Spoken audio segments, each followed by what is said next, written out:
Hello, everyone, and thank you for watching Northwest Public Broadcasting's Vote 2026 coverage of the 4th Congressional District primary in Washington State.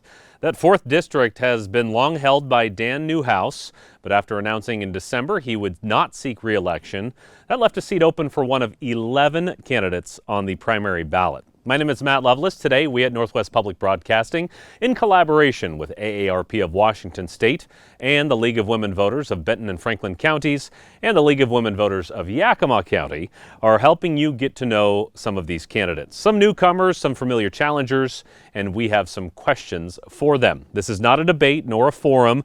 We have taken the opportunity to schedule time with the candidates one-on-one. We'd like our viewers and listeners to consider this a bit of a video voter's guide, where we've collaborated on a series of questions. Each candidate will get all of these same questions and the same opportunity to answer. We'll time the responses here in our NWPB studio on the WSU Tri-Cities campus. We thank you for watching.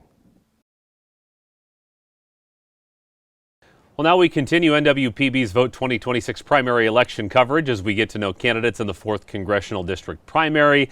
Joining me now is John Hughs, a Lind resident, also works for the Community Health Plan of Washington. Mr. Hughs, thank you for your time. Thank you for being here today. Thank you. We have a series of questions here from the League and AARP, and so I will ask those and give you an opportunity to answer them. The first one, and really a question as we collaborated on this, a lot of people had, was about affordability and cost of living. And so the question is, everybody, including older adults, are facing rising costs for things such as housing, healthcare, groceries. So if elected, what federal actions would you take to help older adults on a fixed or limited income manage those costs and maintain some financial security? Well, there's no all or nothing. There's no magic wand. But I'm going to give you a quick example of what I've done at Community Health Plan of Washington. I invented and implemented the 180-day pill for medications. So instead of having to go to the pharmacy 12 times a year, you can go to the pharmacy 2 times a year. So that saves gas, that saves the pharmacy, and it saves the federal government. So there are many ways like that we can limit and reduce. The big thing is our economy is tied to oil, unfortunately. I'm a big proponent of hydrogen cars. They're safe, they're good for the environment, and they're good for American people. So I would do everything I can to reduce and make life more affordable for seniors in particular. Yeah, it's rough out there. I'm one of them. And with about 40 seconds left in your response time, anything federally, any actions federally you could do? That's a tough question. I am taking the angle of a statesman, so we need to work to reduce the cost of our groceries, make that system more efficient. As a trucker, I'm familiar with that. I know how we can do that. And so we're going to have to piecemeal this thing and take it down as best we can, as quickly as we can, as efficiently as we can, preserving our system. All right, Ms. Hughs, thank you very much. And our next question, as we talk about this election cycle, voting itself has become a major topic. And Washington State has a long history of vote by mail, as well as other options for people to be able to vote here, and some well-established safeguards. So if elected, would you approach maintaining access, or how would you approach maintaining access while ensuring security and trust in our elections? Well, I'll give you an example again of myself. I voted by mail for many years now. The thing you have to do is you have to verify signatures, and you have to pay attention to the authenticity. You know, things have to match. I have to be a registered voter. All my credentials have to match. I'm not necessarily in favor of removing all mail-in ballots. I think we have to be honest. I think it has to come from grassroots. We, as Americans, have to get more practical and more realistic and more holistic in our approach to everything, including elections. All right. Thank you very much. And our next question about Social Security, obviously this one coming from our interest with AARP. If elected, how would you work to strengthen or secure Social Security, not just for people who use it now, but for their children and their grandchildren? Well, we have a big problem.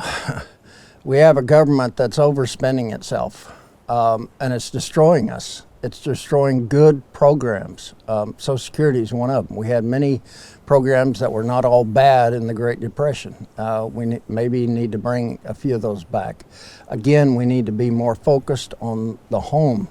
Our federal, much of our federal spending in terms of our military and other areas is just out of control.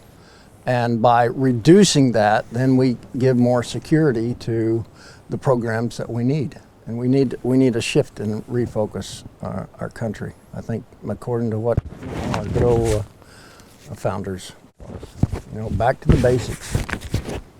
All right. Question number 4, speaking of the home, talking about caregiving and caregiving for the elderly. If elected, how would you help the families of caregivers save money and time so that they can care for their loved ones? Well, I think we need to do some deeper thinking. I think we need to create income tax free bubbles. When people are on their knees, I don't think they need to be paying income tax anymore. And people that are trying to take care of a loved one in their home, they need a tax break, maybe tax credits. Any way we can from the federal side to alleviate the economic pressure on those people. And that's what I'm interested in. I'm a certified caregiver myself, so I'm deeply entwined in that scenario. And the transitioning as we get older, I'm an older American, I understand that very well. And so I'd be a big proponent of making that as secure and as safe and as cost effective as possible.